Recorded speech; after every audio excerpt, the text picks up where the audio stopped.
silent breed is people! Animal.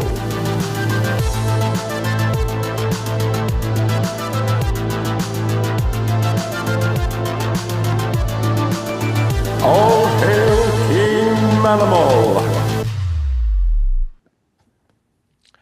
Hey everybody, and welcome back to the latest episode of the Classic Track Quarantine Panels.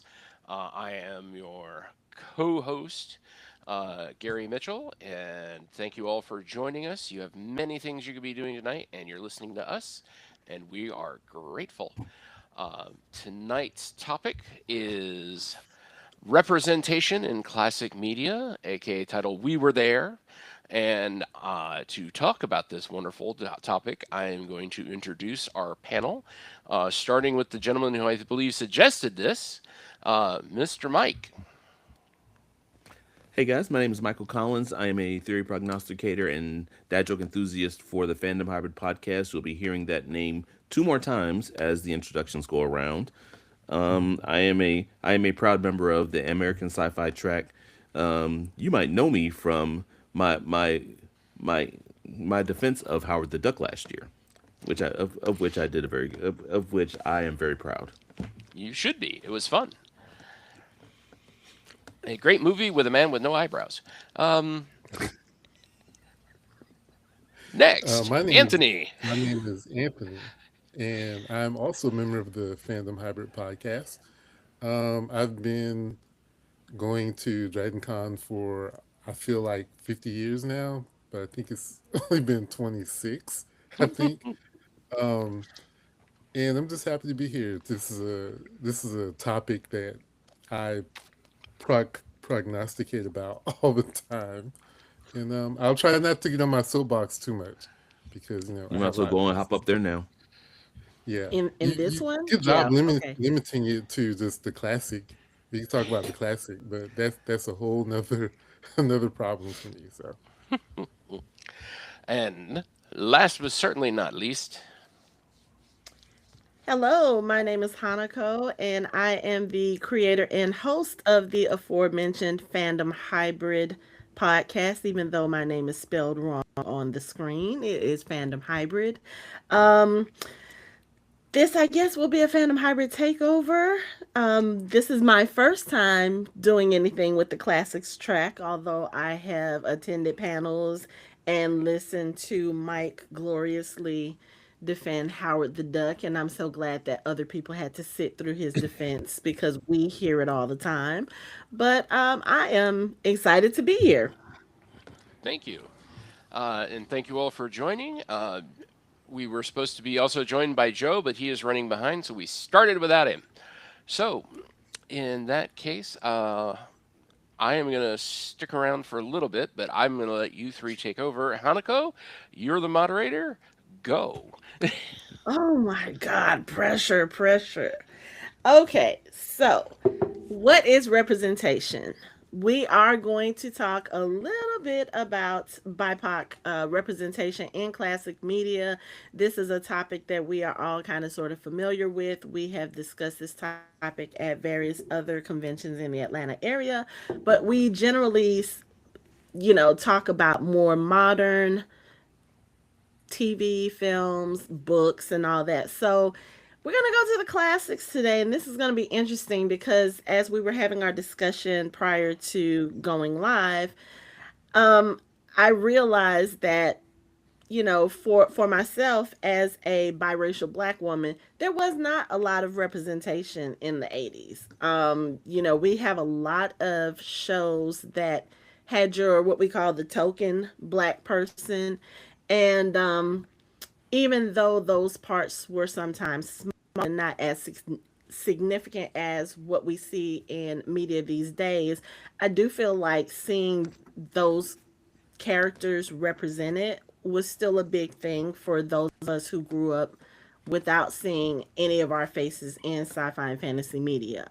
Sci-fi and fantasy media, I think for all 3 of us, has been very important for us because it is, I think, in visual media where we see the most representation, especially with the fact that, they're going out of space. You can just kind of imagine more things. So, we're going to get into the discussion. We invite your comments and contributions, but we're going to start with something Mike said prior to the panel, and that is about the lack of decent representation in the Star Wars franchise. Mike, do you want to expand on that a little bit?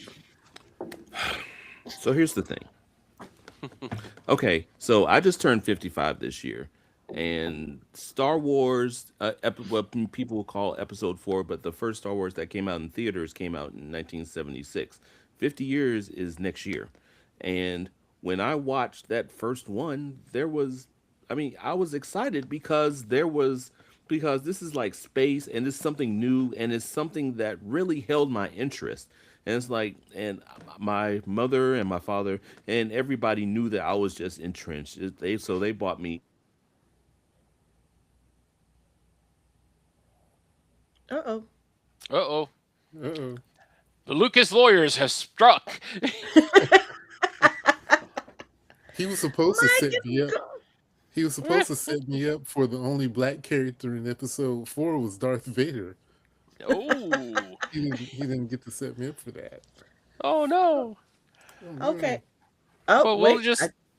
I Oh, think I thought I okay. saw. I'm Oh, back. there I'm you back. go. oh, There there you he are. is. Sorry, I got Yeah, dropped. Gary made the joke that the Lucas lawyers got to you.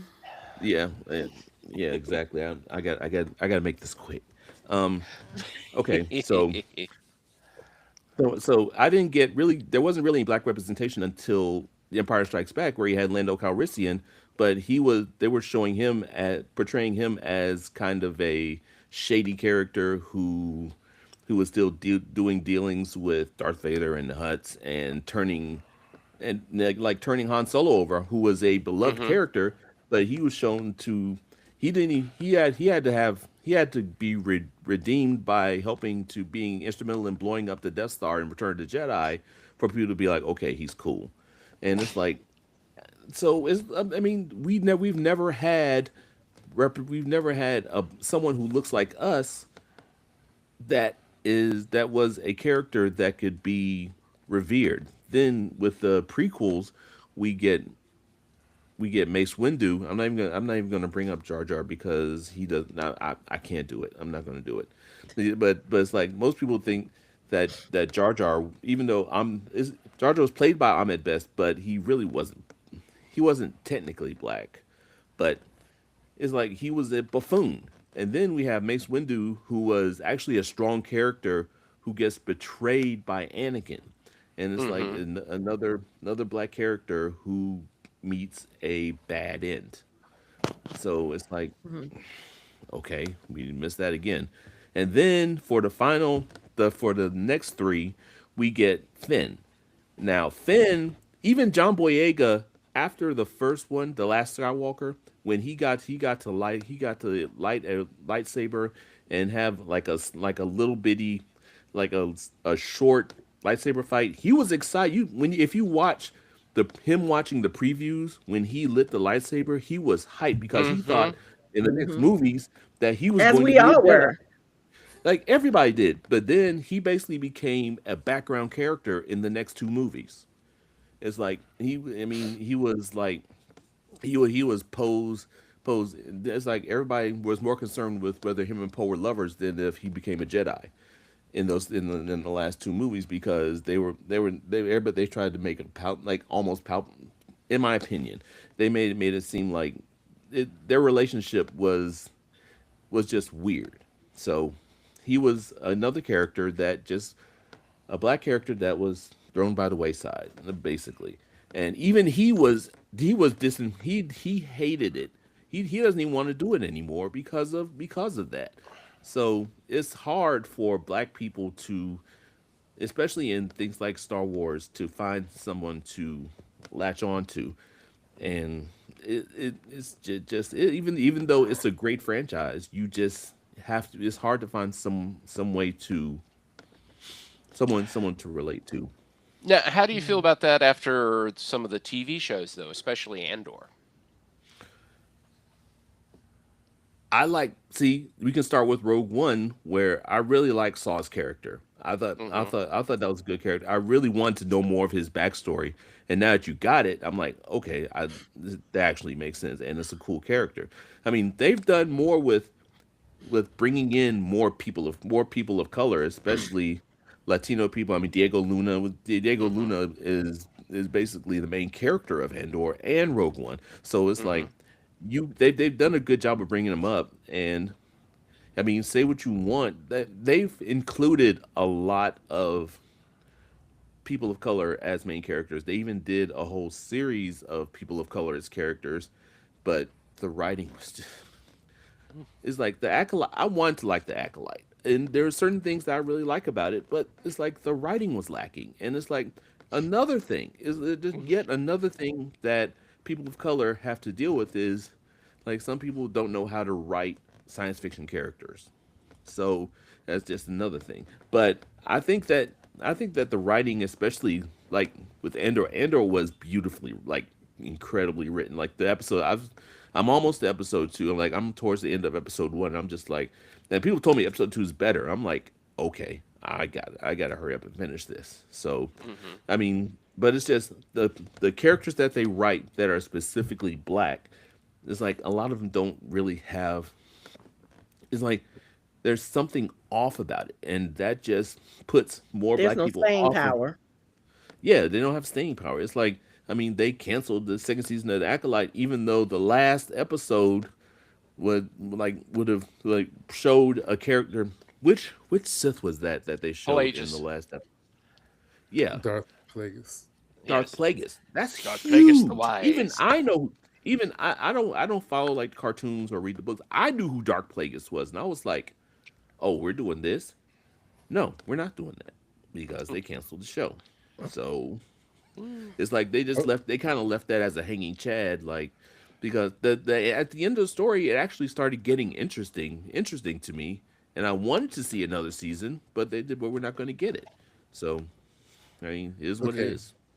If we're going to talk about Star Wars in this context, I need to go back to the beginning where Hmm. Mike started with Lando Calrissian Mm-hmm. in Empire Strikes Back. We finally got a black character. Like Mike Hmm. said, he was portrayed. First of all, we love Billy D. Williams. Billy D. Yes. Yeah, Williams absolutely, hundred was percent. great, popular National treasure. person. You Yeah, know, Lady Sings the Blues, really popular guy who did Colt 45 commercials. Yes. So you take the Colt 45 guy, with the you perm. cast him, right, as a scoundrel and a gambler. But then it's sort of like a love hate thing because then he's administrative of Cloud City and he's respectable and taking care of all these people. And then he stabs his friends in the back, his friends in the back. And this is who you give us as the character we're supposed to identify with. I love George Lucas. However, the older I get and the more I look at the material, the more problems I see. You know, Phantom Menace, you can't come up with any new distinctive races, so you take caricatures of other cultures. You know, Watto is obviously a Jewish person caricature. The Nemodians caricature. You know, you can't. And then you have Jar Jar, who is again a character. So you think being from the islands is funny and comical? No, it's a serious culture. You know, and it's already hard when you want representation, but then you have a creative person or even a whole franchise where all the characters are basically caricatures of cultures. And, you know, until you get to Andor and you have people seriously writing these characters or Rogue One or whatever with Diego Luna, then you get a little bit more respectable, which is fine. But even still, he's a shady character anyway. But we love him too. Mm-hmm. So And the I internet's don't daddy, fault. Pedro Pascal, as the Mandalorian. Yeah, I don't fault them for doing diversity in a much better way. But if we're talking about classically, traditionally, it's not really Star Wars is not really where it's at. I Um, mean, even in the the Mandalorian, show, they had Carl Weathers as Grief Karga, and he was shady before he became the High Magistrate. It's like And then Moff he had Gideon. a bad past. He had a shady past too. So it's like, why are we giving black characters this past? It's like, can we get one with a noble beginning? And it's like, can we get somebody who was an orphan, somebody who wasn't born on the rough side of the tracks? Can we just get somebody like, I mean, I'm surprised I we mean, got Jimmy Smits born into nobility. and you brought up So Saw Gerrera because Saw Gerrera Yeah, in the cartoon, I think he was in Clone War. Was Yeah, it in Clone he Wars was or in Clone Rebels? Wars. It was Clone Wars, Yes. and mhm. noble beginnings for him. Like he was trying to do the right thing, him and his sister, and oh, okay, she gets killed, and he goes off on the deep end. But before that, he was a respectable, honorable person. okay. Um, I didn't see Clone Wars, so okay, that makes sense. yeah, Okay. but then if you look at other franchises like Battlestar Galactica, when they cast Lieutenant, I can't remember his name, but he was Lieutenant Boomer, Mm-hmm. was a black character on Yeah. that show. You can go back even further with Star Trek, where Gene Roddenberry made it a point to have a diverse cast on Yeah, the him and show, Lucille even Ball. though Yeah. the network, yeah, even though the network fought him on it, he tried a diverse cast because he thought that's what the future was going to be. Mhm. It's just unfortunate that the largest franchise, Star Wars, we George Lucas didn't really get it right, and I think a lot of that has to do with we talk about this on the panels that we're not in the room, we're not writers, Mm-hmm. we're not producers. It's other people who are in control of the property, and so how they view the world is how they write the characters. So Yeah. going off from that, Okay, so here's then. my Oh, oh, go ahead, Hanako. no, I was just gonna say, so here's my question because I get what you guys are saying, and yes, that traditionally, especially in older sci-fi, you do have that problem where you only have one or a handful of black characters, and they are, as you said, they start out with, they give them the shady backgrounds, or they're introduced as like the shady or morally ambiguous characters. Now my question is, because we also have other characters who are introduced that way, do you think that you notice it more because of the lack of quantity of the black characters in those franchises? Like, if there were more black characters in A New Hope or any of those movies, and then you had your Lando Calrissians and your Han Solo, because Han Solo was also a crook.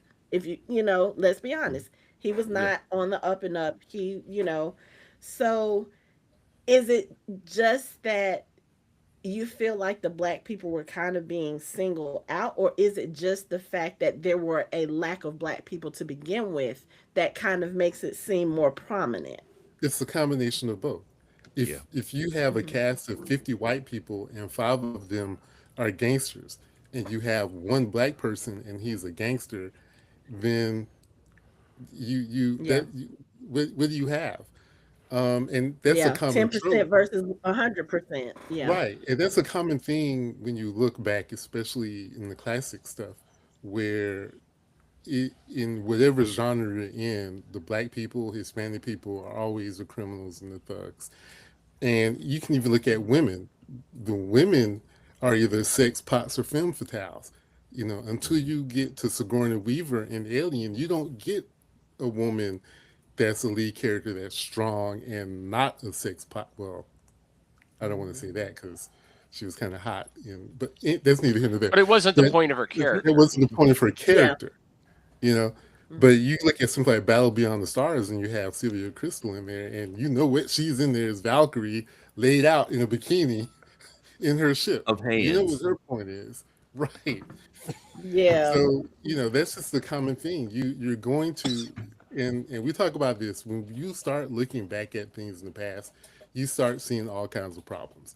But the one thing that doesn't help is if there's so few of us involved in a property, and you make us the caricature or the stereotype then it kind of defeats the purpose because that's all we see. That's all we're exposed to. Yeah, that's all the representation we get, and then it's like in Empire Strikes Back. Yes, Han was a pirate, was had questionable character, but as soon as you give him a redemption arc, he gets betrayed by the black guy, and it's like, oh, like what the hell? And Yeah. I just it's frustrating, especially like in other genres too. It's like you see like I discussed I wrote a piece for our podcast being being the magical Negro, and Mm. it's like the and this is like it's like Legend of Bagger Vance, Green Mile, and they're characters that are there only to help the white character change their life, and then they either die off or they fade away, and it's like for a while that's all that that's what the majority of what we were getting, whether it's sci-fi, whether it's regular movies or anything. Either we're getting that magical Negro or we're getting a thug, and there was hardly any in between unless we did it ourselves, like in black exploitation movies where we had to create someone like Shaft, or we had to create other characters that were positive, that were positive, that actually tried to take care of the neighborhood or tried to solve crimes. It's like we had to do it ourselves, and then but it's like that in and of itself became a caricature because everybody everybody said, when other people who weren't black looked at it, they were like, oh, he's talking with.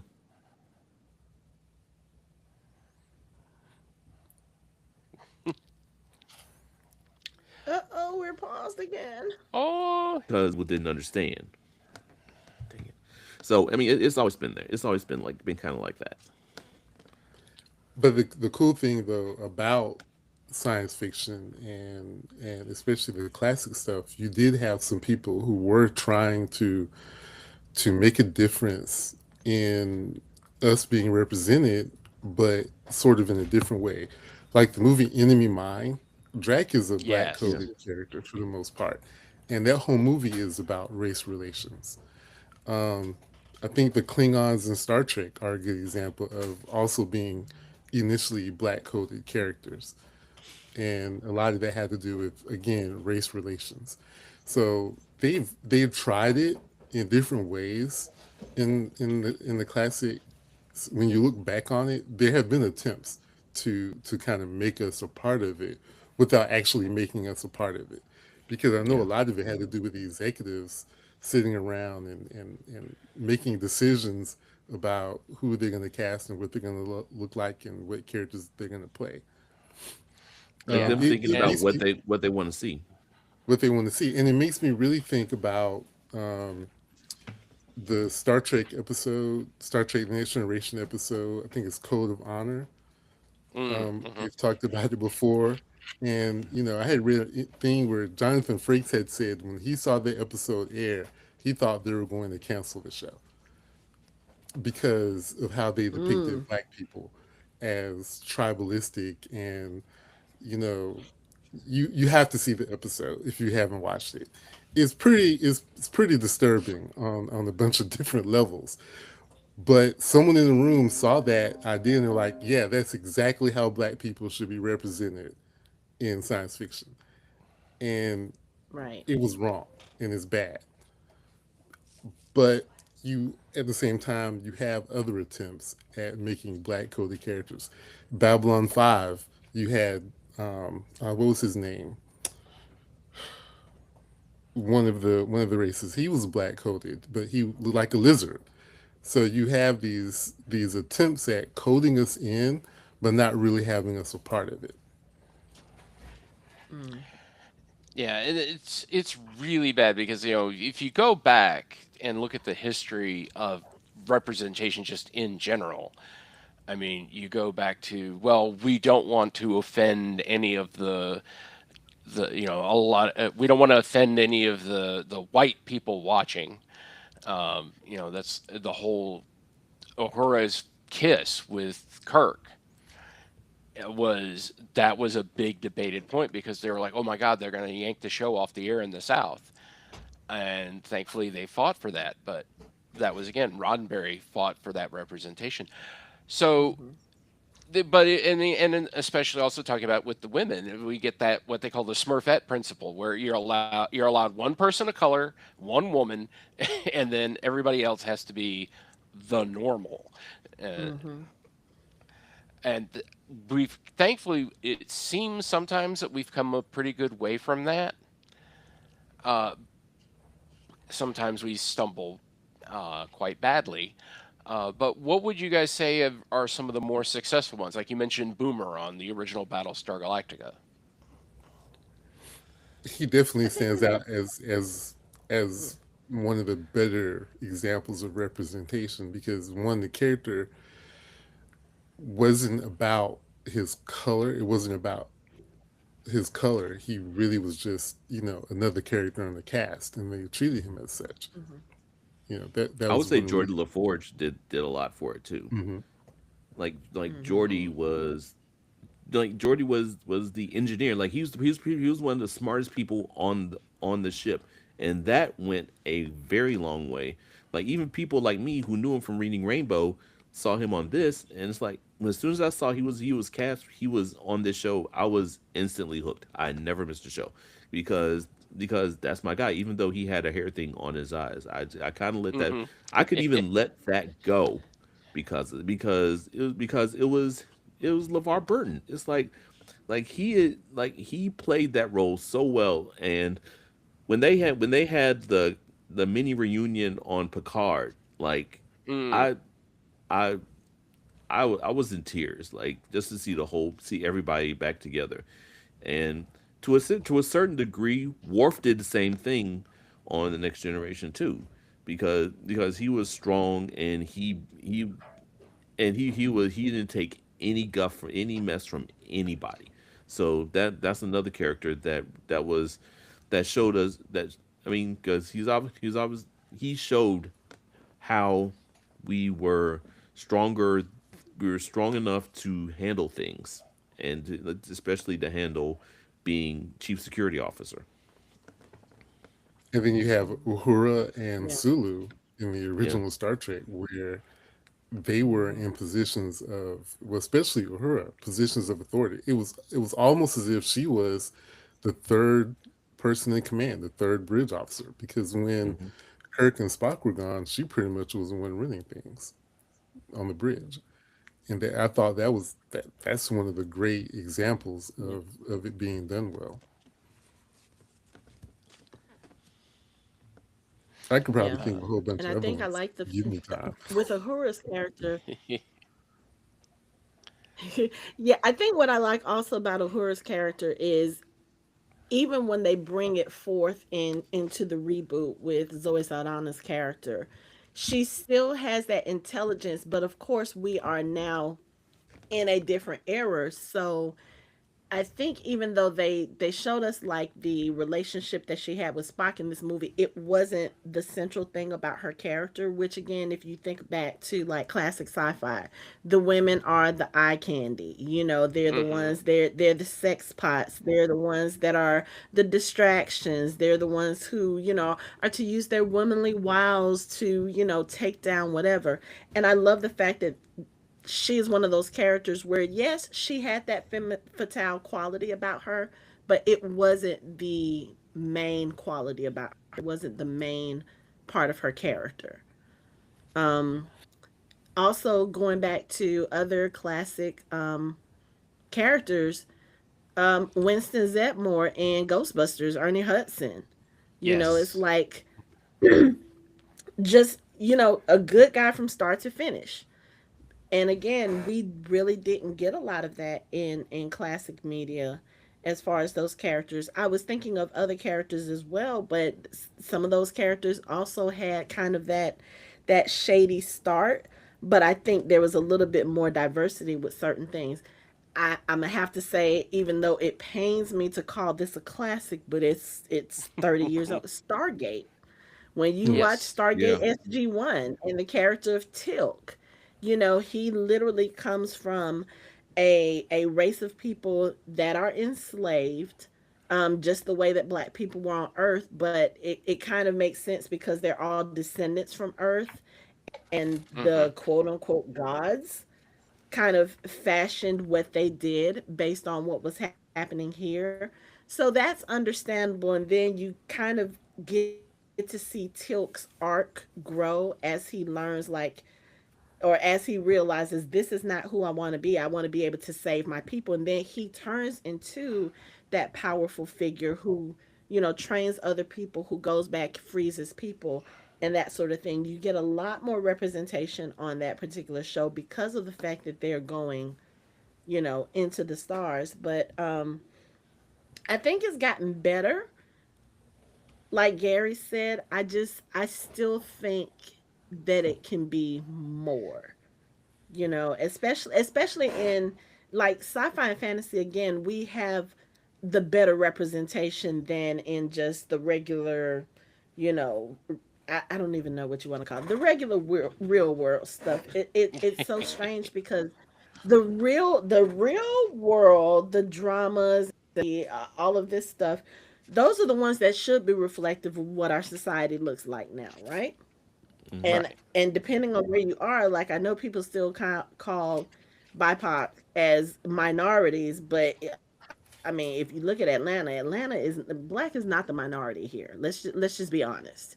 Um, but we're still seeing that in that kind of media. However, on the sci-fi fantasy side, I think because you are adding the element of magic and otherworldly travel, interstellar travel, going to other places, I think they allow us to see more of ourselves in the story as opposed to what we used Mm-hmm. to see in back in the classics. And even going back to what you guys were saying about Uhura and Kirk's kiss, I mean, that was in the 70s, and it was still kind of like, oh my God, I can't believe they did that. But this was at a point where interracial marriage was now legal in some places. I mean, if it wasn't the case, I wouldn't be here, you know.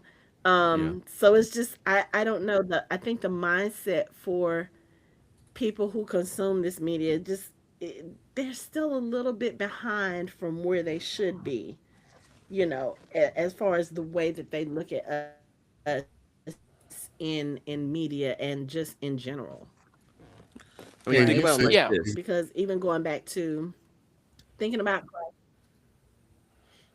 Hmm? oh, I couldn't hear you. I was saying, think about it like this. The Civil Rights Act didn't get signed until 1964. So when Star Trek came out, it was still pretty fresh. So it's like that was. I mean, people still were probably mumbling under their breath. I don't want to be. I don't want to hang around them. And for them to be able to put that on screen for people to see, especially back then, most black people didn't have television. I mean, if we're Mm-hmm. gonna be honest about it, television Hmm. was still color television was a pretty new technology. Like most people Hmm. didn't have it, so it's like the audience that saw it probably was not half black or even maybe closer to a third or a quarter black.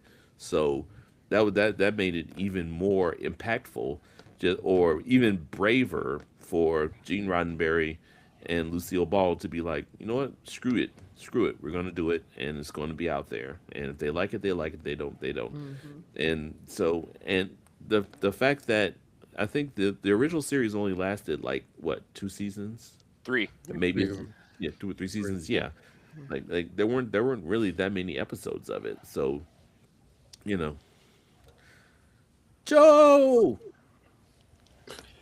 I Hello. just want to say, I think at the end of the day, and I don't like saying it's what we want, but kind of what we would like is we would have liked to have just seen ourselves in those Mm-hmm. worlds, Yeah. and not just Hmm. seeing ourselves, but not because we're not all thugs, we're not all gangsters, we're not all scoundrels. We just want to be seen as who we are, as regular people. Hmm. That's really Mm-hmm. what the representation is about. And it, like Right. Hanako said, it's not just when you look back in the classic stuff, it's even in the present. We just want to be a part, and that's any marginalized minority or marginalized community. They just want to be a part. When we turn on the TV, we want the TV, we want it to look like what everything looks like realistically. But we have groups of people who are in charge and they know what they know, they see what they see, and this is how the world to them looks. And I think that says more about them than it says about us. This is how they view the world. This is what they see us as.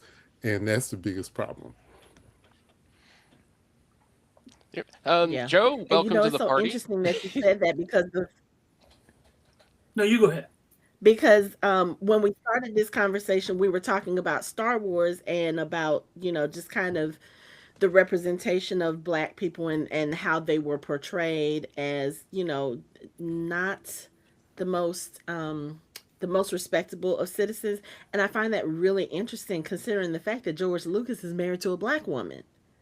It's just Hmm. one of those things where it's like you have somebody right there who should be telling you that, hey, this is not the way to go. This is kind of problematic. But again, it was what, late 70s, early 80s.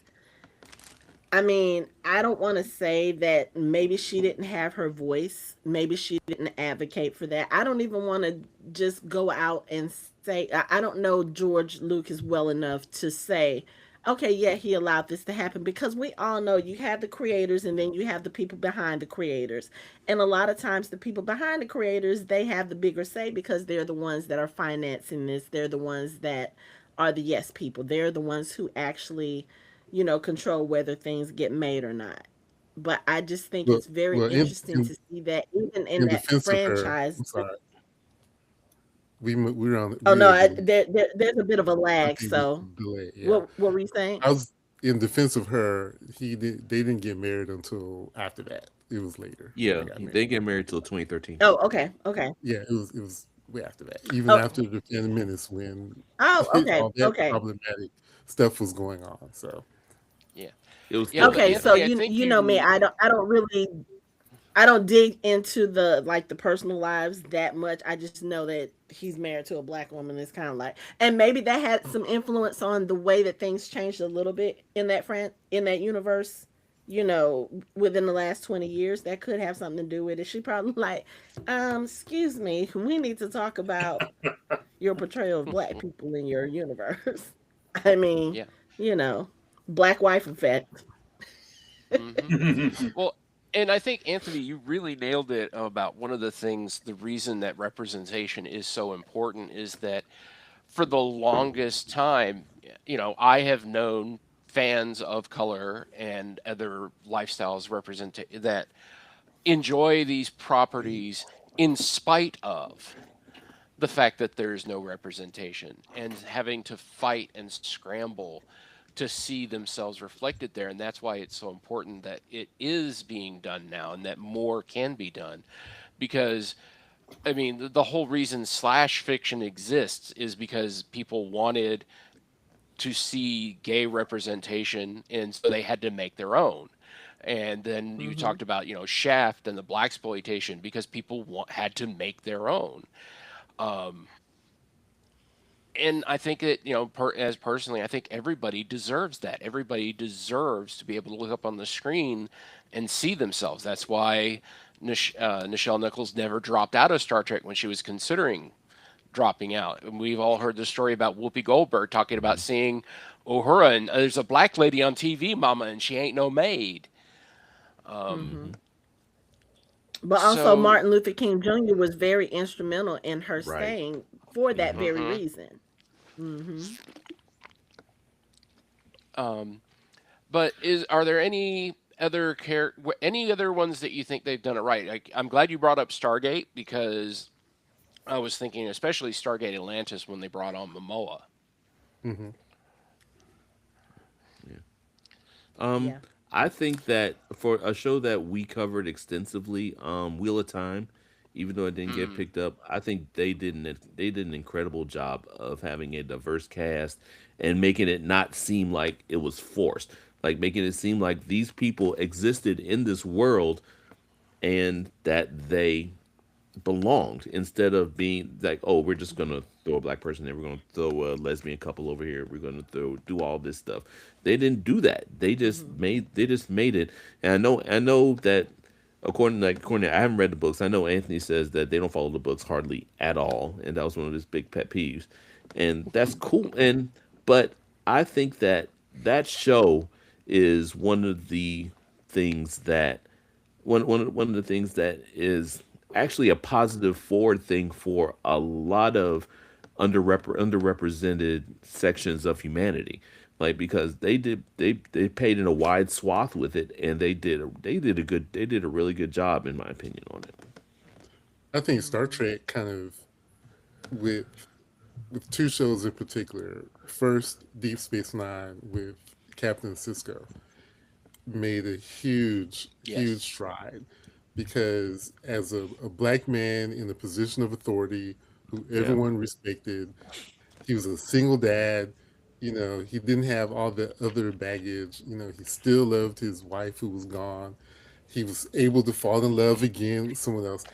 And he was a prophet, looked up by, a whole race of people.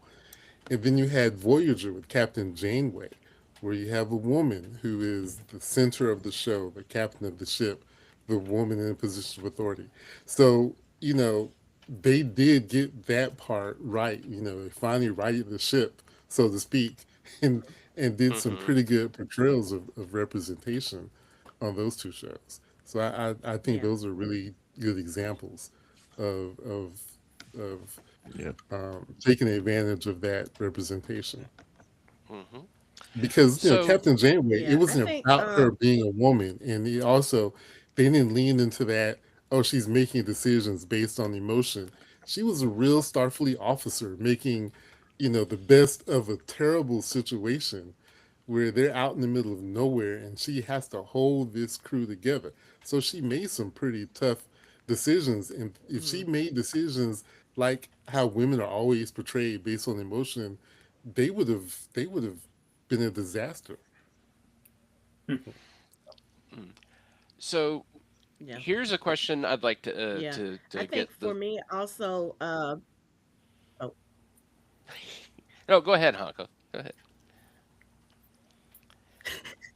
oh no, I'm sorry. It's the lag. But no, I was gonna say another example for me would be Firefly and Serenity. You have two Yes. characters there who are characters of color. You have Shepherd Book, who comes in as like he's kind of the moral voice of the crew. He looks at some of the things that the others are doing, and even though it's not on the up and up, he's never really like this judgmental person. He's always just kind of there to kind of guide them and encourage them to do the right thing and to be the right type of people.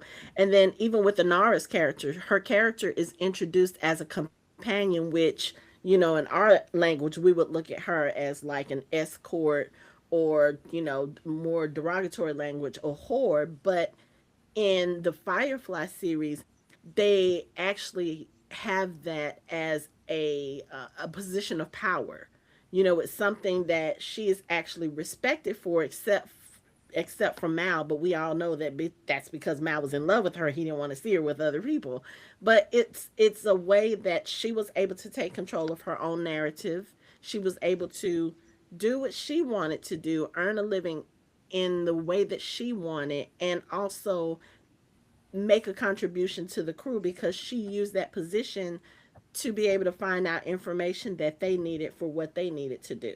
And even with those two characters, Book again was a religious man. He was a moral man. He never made her feel bad or less than because of what she chose to do. There was still a little bit of mutual respect there, and that's not something you see often with those kind of characters. And I really thought that kind of elevated those characters in that particular universe because again, it's a positive spin on what we could look at as a negative character flaw. Yeah, and then there's Zoe, who's the most competent person on that crew. Like she's the boss of everyone, including Mal. So yeah. Hmm. Right. Um, but yeah, it's here's the question then that because as this is a subject that I've been passionate about for ages. Anybody who's been coming to the Classics Tracks knows for a while has seen me, put on these panels at con about the representation and all this. So I want to get what you three think about this. If you remember, there was a show in the '60s with Robert Culp and Bill Cosby called I Spy. Mm-hmm.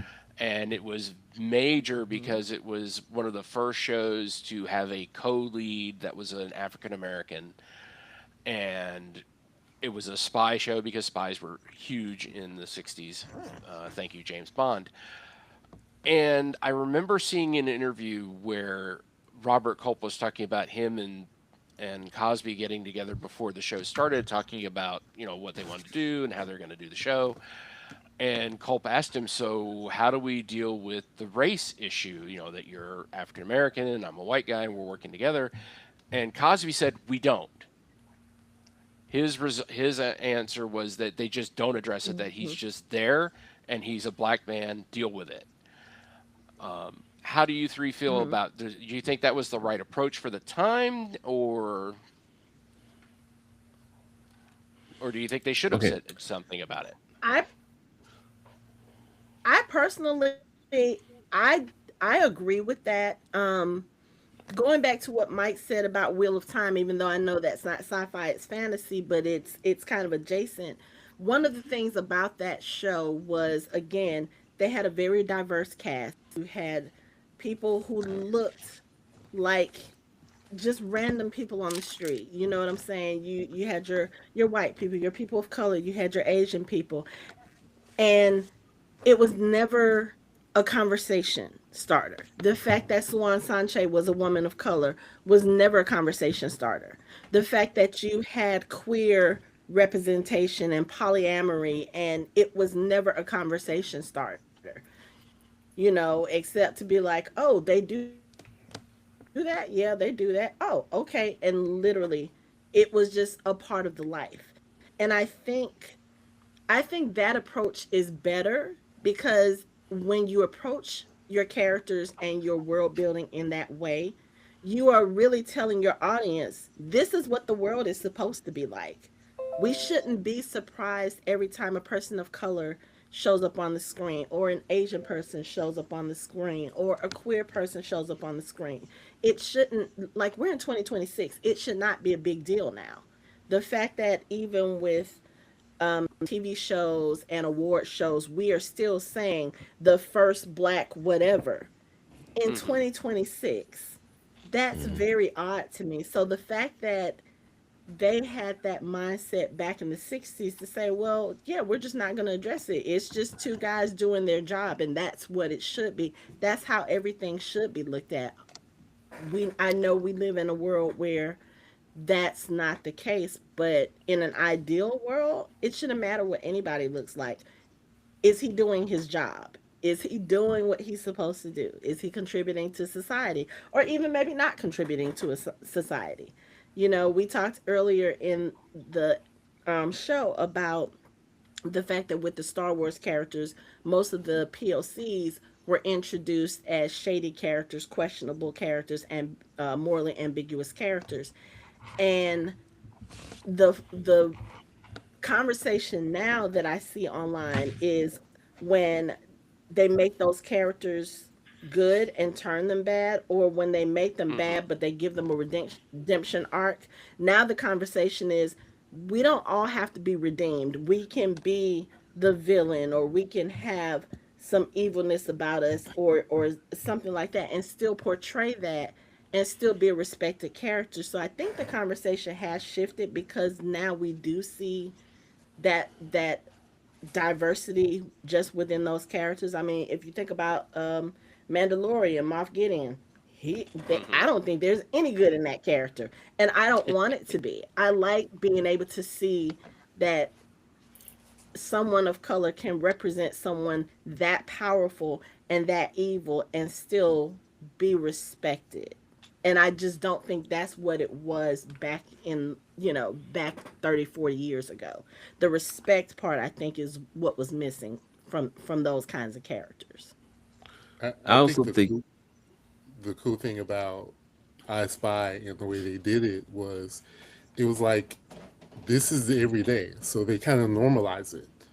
And I think when you do it that way, and it becomes the normal thing, it becomes something that we see all the time, then it doesn't become an obstacle for network executives or film executives to say, "Oh yeah, we you can cast whoever in this, this character. It doesn't matter." Or you can, and it just becomes a normal thing. I always bring up again, this is horror, it's not sci-fi, Hmm. but I always bring up Night of the Living Dead and how Yes. Ben was like the first black man to be the main character in a movie, and race never is brought up in the entire movie. Like the only statement is at the end where he gets shot through the window by the white people, but up until that point, it didn't matter whether his character was black or white. He did everything he did in that movie just because he was a person like everyone else, all the other characters. And I always bring that up as a really good example. And that was like 1964, 65. That yeah, was a big deal. But in sci-fi and in horror, you can take those chances. You can normalize, people of color and people who are a part of marginalized communities be the main characters or the main antagonist or protagonist in stories, and it just be normal. And I think that's kind of where, like Hanako said, I kind of think that's where she would really like us to be right now, but we're Hmm. really kind of not yet. yeah. I also Yeah. think that it, as far as I Spy, its very existence is an affirmation. Like this show came out in 1965. It was a year after the Civil Rights Act was signed. So it's like if it the fact that it even existed, it got through everybody in Hollywood to actually be shown on a screen is is an accolade that cannot be looked down upon. And also, just for reference, 2 years later, the movie In the Heat of the Night came out with this iconic scene of Sidney Poitier slapping the taste out of that racist douchebag's mouth. He was like, "Did you I see was that?" He's just like, "I about to saw it." mention, yeah. Yeah, that happened 2 years after that. So, I Hmm. mean, Hollywood actually Hmm. put itself out there. Like once it was signed, they were like, well, now we have to kind of broaden our scope because now there's going to be more people who are going to have a story to tell or who are going to want to see themselves. So, I mean, they probably figured, hey, for better or worse, we have to kind of show something positive. So, I mean, and just personally, I used to love watching reruns of that show. It's like they played off each other so well. Like it was just a really underrated show. The movie not so much, but the show was really good. Yeah, and Yeah. and again, stepping outside of the sci-fi bubble, there's other things like, um, you mentioned the movie. That reminds me, there was a good period of time in the '80s where the funniest man in America was an African American by the name of Eddie Murphy. Yeah, and he Yeah. couldn't lose. He could Yeah, Yeah. he could put out just great. I mean, The Golden Child. yeah, It's like he could put out movies and they wouldn't be even when the movie like when his career started going down. He put out the Adventures of Pluto Nash, yeah. and it was widely panned, but he still made money off of it. I'm just like the man can't lose. Hmm. Yeah, and then of the box office of the '90s was dominated by a guy named Will Smith.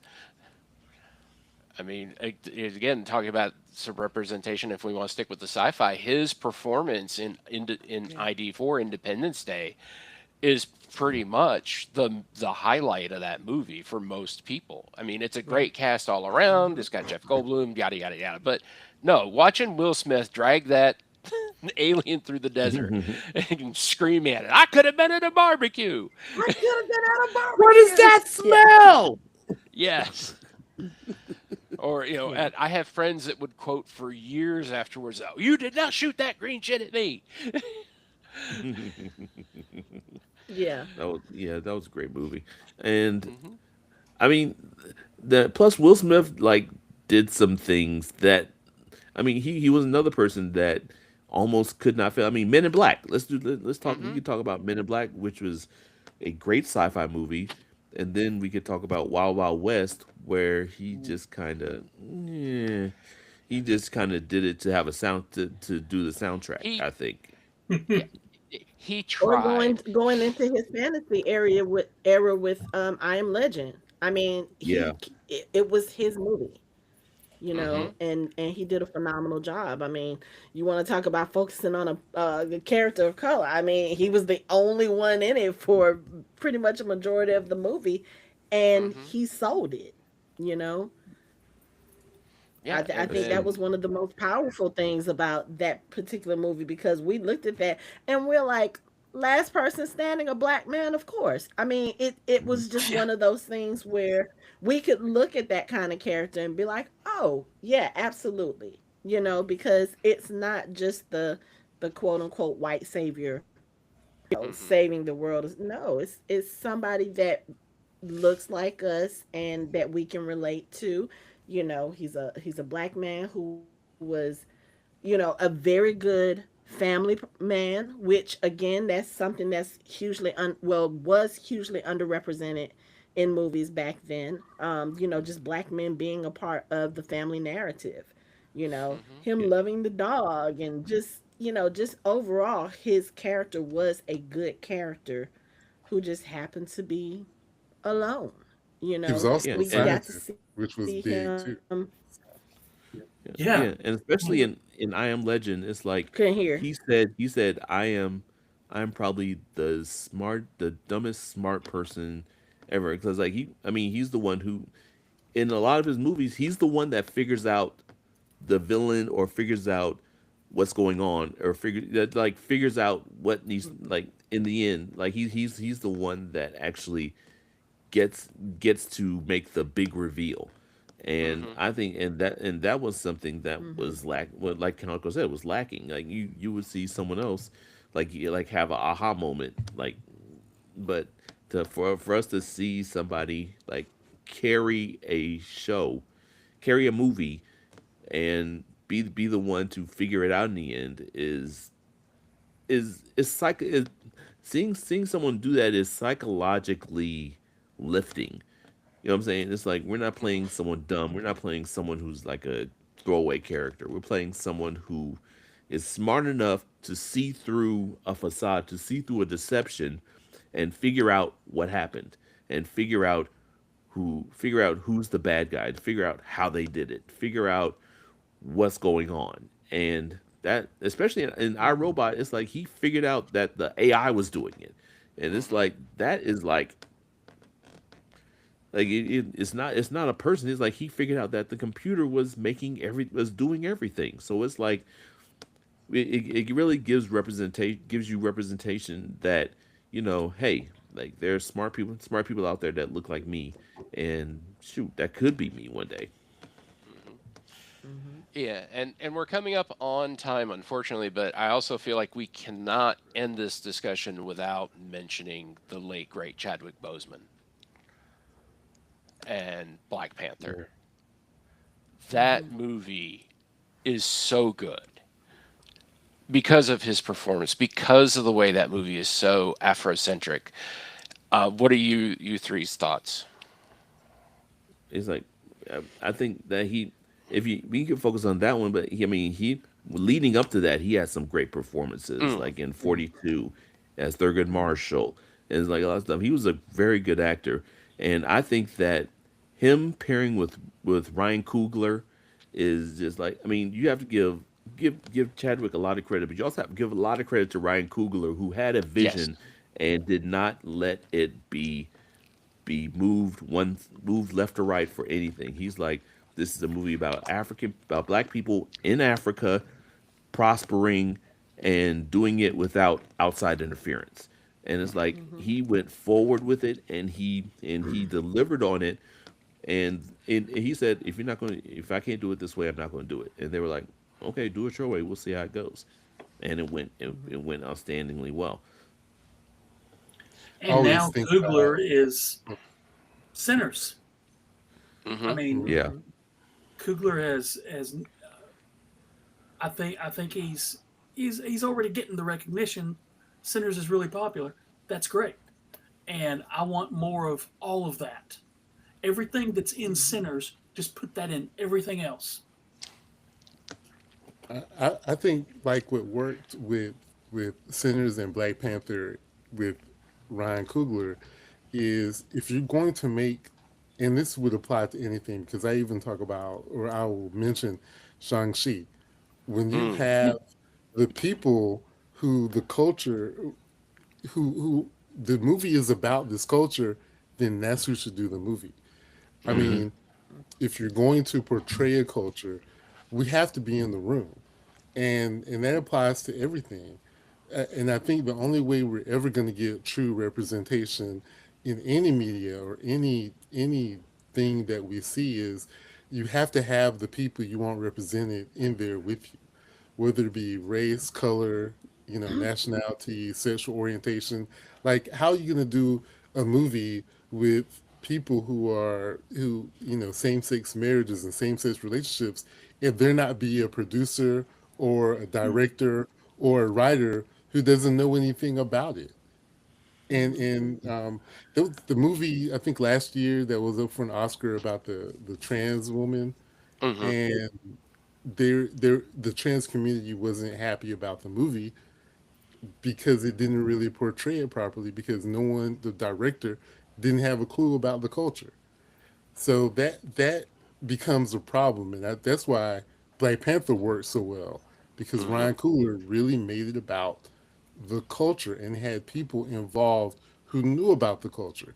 And the same thing with Sinners. If you're going to talk about Chinese people in the Mississippi area, you go to someone who's an expert on Chinese in the Mississippi area during that time, and you write the characters. Like, it's really not that difficult, but for some reason producers It is find that it difficult difficult. to do that thing. It's not hard. I always bring up the Dove commercial when Mm. with the black woman using the soap and she turns into a white woman. You mean to Oof. tell me there wasn't anybody in that room who saw the Nobody. proof of concept and say that is not a good idea? Right. Right. But expanding on your thing about Black Panther, Black Panther, even though that's more modern, it was one of those. I think that was probably the first time for a lot of us that we got everything we wanted to see about our people in one shot. You Mm-hmm. got to see us successful. You got to see us again, not depending on outside sources. You got to see us standing tall, looking regal, doing good things. We got to see all of that, but also taking it back to the classic. Blade walked so Oh yeah. Black Panther could run.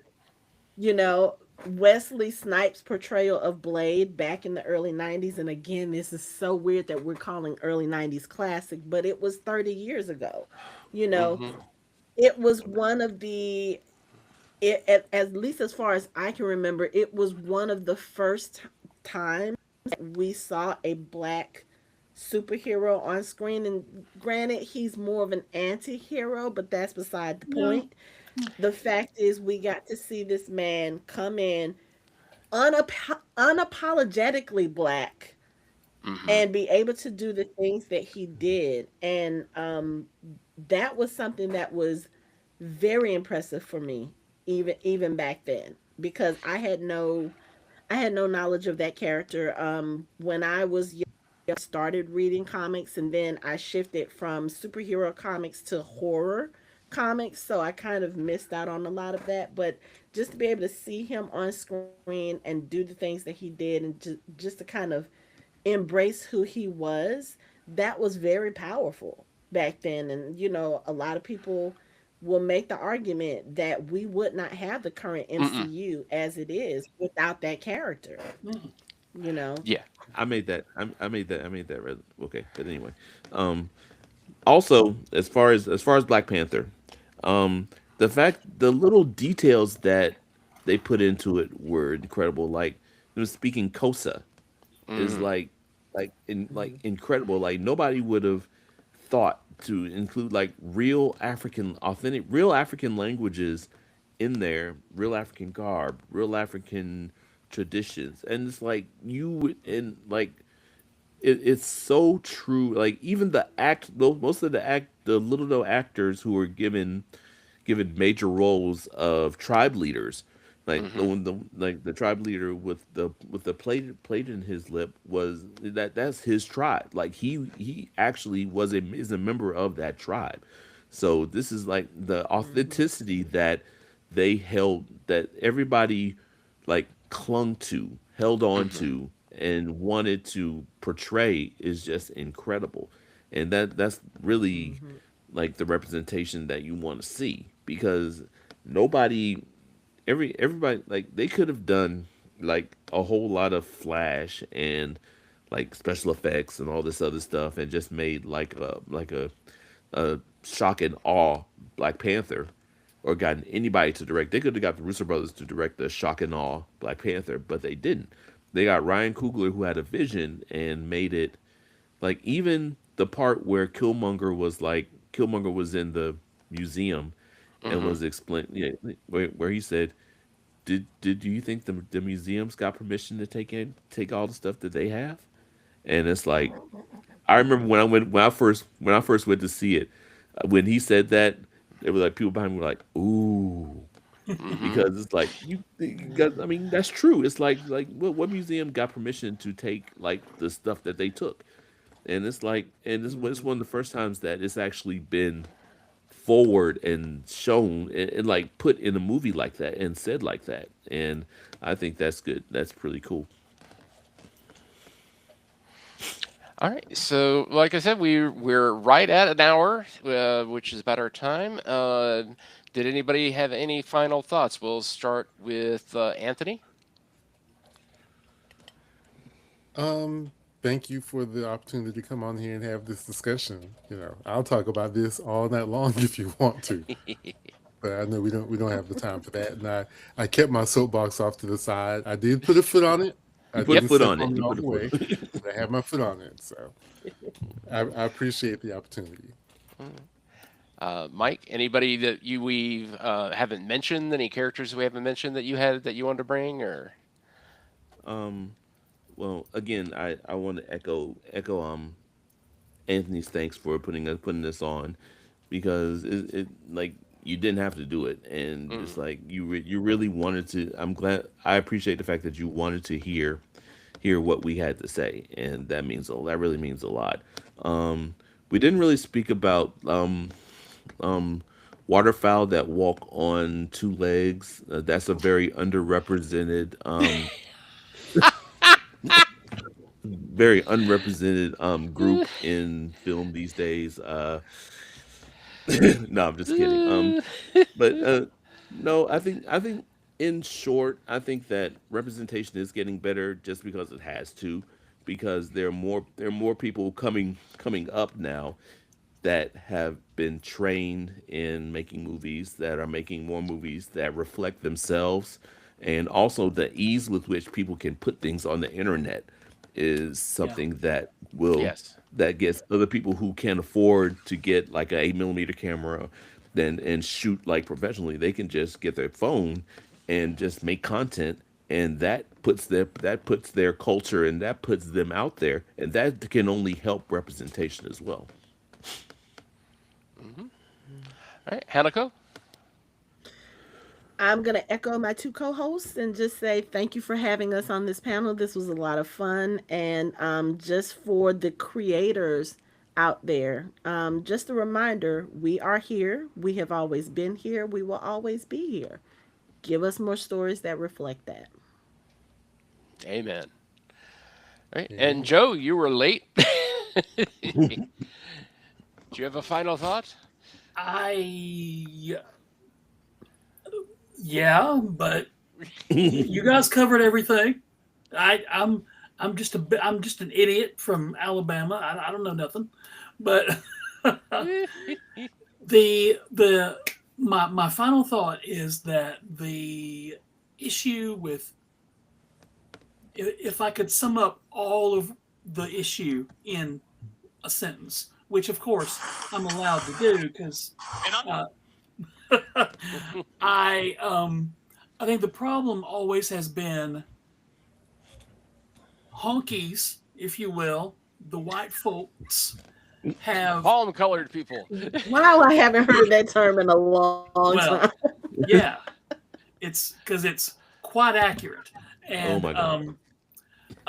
but we've Glad you said always it. had the honkies have always had all 10 places at the table, all 10 seats, and giving up one seat, or God forbid 2 seats, has been an outrage in general to all the honkies of the world. They don't want to lose 2 seats. They want to have all 10. And and that has been the problem the entire time. And now Preach on. now we Preach have on. now we have 15 seats, maybe. Maybe we have 20 seats, and that's all I got. I don't know, but it seems like things are trending upward. I hope they are, for God's sake. After yeah, again, there's so many things that that I'm sure we all would like to say, but we do a wacky sci-fi classics track, and we want to have fun with everybody. Yes. Sci-fi TV movies are for literally everyone, and that's the only reason we do any of this stuff. That's the more people, the better. The more of everyone, the better. Yes, definitely. Manimal and Mantis. Yes. Yes. Yes. Animal and Mantis. We need that M&M connection. Oh, it's gonna happen. Yes. But yeah, the stories are better the more diverse opinions and people you have in them. And I'm going to leave it at that for mine. Thank you all so much for coming. Where can everybody find more of the three of you and your wonderful insights? Hanako? You can find us at fandomhybrid.com. We are also on all the social media at Fandom Hybrid. I run the social media, so you'll see a lot of stuff that I post. We do a lot of more fantasy than sci-fi, and we do a lot of genre TV, but we have some fun discussions. We also have a YouTube channel that you can find us on, Fandom Hybrid Podcast. I would highly suggest you go subscribe to that and watch our videos, because although we are funny in audio, we are even more hilarious when you can see our facial expressions at some of the ridiculous shenanigans we get up to. Again, thank you so much. It was great having the three of you on. We'll have you on again in the future. Yeah, we've got we're doing a fictional bands tournament next week. So or 2 weeks. 2 weeks? 2 weeks. I don't understand time. No, but you're from Alabama. You have a Bama kid. Time is relative. And in Alabama, it's still 1976 here. So. Hey, you've gone forward a few years. Yeah, it's pretty big. Well, I can't believe you brought Honky back. I'm still. Yeah, we're bringing it back. Good. About time. Oh my God. So thank you everyone for watching. Please like, subscribe, share. Show us on the kitty. Okay, now it's officially a podcast. There's a cat. Yeah. Thank you all for tuning in, and we'll see you all in 2 weeks to talk about fictional bands, and have a lovely evening. Everybody, freeze frame. There's a stop button right here somewhere.